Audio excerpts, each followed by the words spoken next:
Are you tired of looking the same year after year? You keep telling yourself that this time will be different, but nothing seems to change. That fat on your body, it just won't go away no matter what you do. I know how it feels because my body used to look like this. I was insecure and didn't feel comfortable whatsoever to take my shirt off. But if we fast forward, this is what my body looks like right now. I have way more confidence in myself and I don't feel anxious when I take my shirt off. If you want to feel the same, then just keep watching because I'm gonna tell you how to lose that fat once and for all by following 3 simple steps. Step number 1. Be in a calorie deficit. You have probably heard this word like a lot of times before, right? But never really understood what it means. Calorie deficit basically means that your body burns more calories than you eat. Why being in a calorie deficit is so important is because when your body starts burning more calories than you eat, it starts to use the fat on your body as fuel instead of just relying on the food. How you do this is very straightforward. You eat a little bit less and you move more. But when I say eat a little bit less, I don't mean that you have to go and starve yourself. What I do mean is that you be a bit more conscious of what you're eating. What I personally did was to eat as much whole foods as possible. This is basically foods with one single ingredient.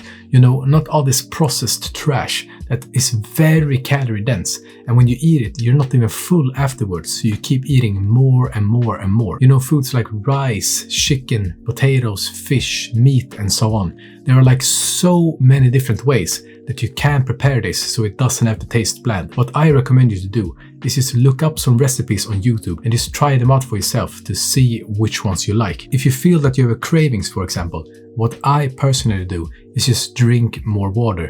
I notice when I have a lot of cravings, I usually just drink a big glass of water and it usually goes away. However, if you still feel like you have cravings, after drinking the water, then just go for a healthier option. I personally eat some fruit, or I take some Greek yogurt and drizzle a bit of honey on top, and that does the trick for me. Once you have cleaned up your diet, then you need to start moving more. I keep this so basic by simply just doing more walking. It's easy and you can do it pretty much throughout the day with no problems. What I would start with is 3 10-minute walks every single day, and you can space them out however you want to, but I personally like to go for a walk after I've eaten a meal because I noticed that it really helped me with my digestion. If you feel like this is a bit overwhelming right now, then I completely understand. Just DM me on Instagram and I'm happy to give you more personal help. I'll put my username on the screen right here, but also in the description. Now, I know you might be thinking, but how do I know if I'm actually losing fat? The best way to tell this is by just looking in the mirror, but the easiest way to track it is just by weighing yourself. What I want you to do is to start weighing yourself every single morning after you've gone to the bathroom. What I personally did was to write down the weight every single morning in the notes on my phone. It will look something like this. And why this is important is because it's an easy way for you to track if you're actually making progress, besides just looking in the mirror. A good rule of thumb that I followed, and I want you to do the same, is to lose 1 kg a week, or 2.2 pounds.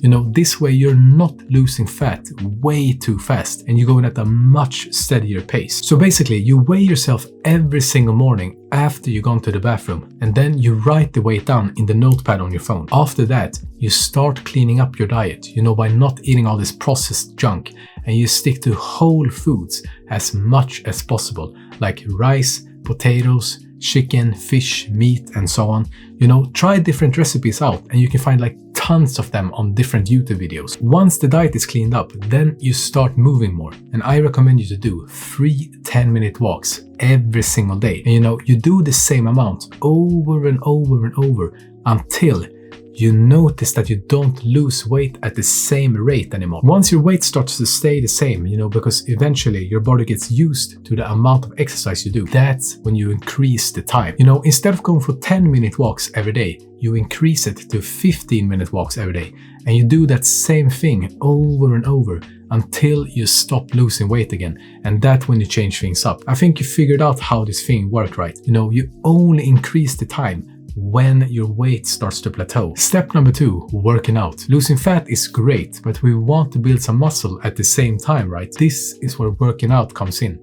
We need to do some kind of resistance training, whether it's bodyweight exercises or going to the gym. I personally much prefer going to the gym. I go to the gym about 5 days a week right now, but depending on your level, maybe that's too much to start with.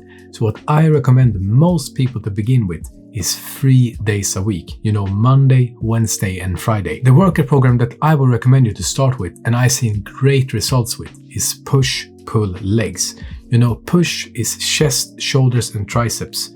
Pull is back and biceps, and then legs is just self-explanatory. There are so many different workout routines out there that you can just try for yourself, but this is something that I recommend you to begin with.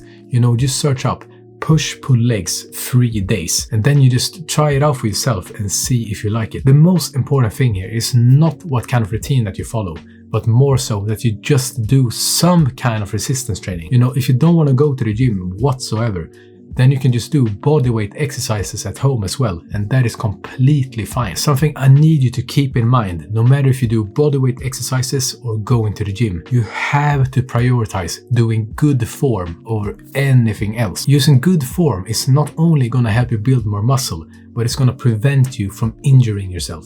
Because the last thing we want to do, right, is hurt ourselves when we finally got a good routine going, and then we need to take a break from the gym or the bodyweight exercises for like months at a time. Learn the exercises properly before you start adding weight, and I promise you, your future self will thank you for it. No one thinks that it's impressive to lift heavy weights if you have terrible form, but what is impressive is if you can lift it with good form. Step number 3, it's a lifestyle, not something temporary. This is the biggest mistake that I did that stopped me from getting in shape way faster. I treated it as something temporary rather than turning it into a new lifestyle. And what do I exactly mean by this? I mean that in order for you to actually see the results that you want, you have to make it enjoyable for yourself. And how you do this is by turning it into a new lifestyle. You didn't get out of shape in just a couple of weeks, so you're not gonna look your best in just a couple of weeks either. If you have that mindset, you're only gonna get disappointed more than anything else. When I first started to get in shape, I thought to myself that if I just give it 100% at the start, that I would get the fastest results possible. But what ended up happening instead was that I was consistent for maybe 2 weeks or so, and then I completely quit afterwards. It became so overwhelming for me that I couldn't stay consistent. What I should have done instead is to ease myself into it. Right from the start, you're not gonna be 100% consistent with the eating and exercising, and that is completely fine. The most important thing is that you are aware of what you need to do, and that you try your best to be consistent every single day. Slowly clean up your diet. Start replacing the bad foods with the good foods over time, instead of rushing the process. When you have the time, then why not go for a walk and move your body more? Slowly replace the bad habits in your life with the good ones, and I promise you, you will feel so much better physically and mentally way faster than you actually think. Think to yourself that you want to do this for the rest of your life in one way or another. And the best way to do this is by making it enjoyable for yourself. Find different recipes when it comes to food that are healthy but also tasty to eat. Experiment with what you like and that you don't like. Something that I like to eat, maybe you don't like to eat whatsoever. So that's why you have to try things out for yourself. Having this approach is the key to staying consistent. When you actually enjoy what you're doing, it gets like 10 times easier to actually stick to the plan and get the results that you want. Just think about it for yourself. What's the point of you eating like chicken and broccoli every single day if it literally makes you miserable? There's no way that you will stay consistent long enough to get the results that you want if you don't enjoy what you're doing. If you want my help to build a body that you're actually proud of, where you have more confidence when you walk outside and you don't feel anxious when you take your shirt off, then just DM me on Instagram and we can talk more about it. I'll put my username on the screen right here, but also in the description. If you want to see more content like this, then why not press subscribe? It's a win-win for both of us. And thanks for watching.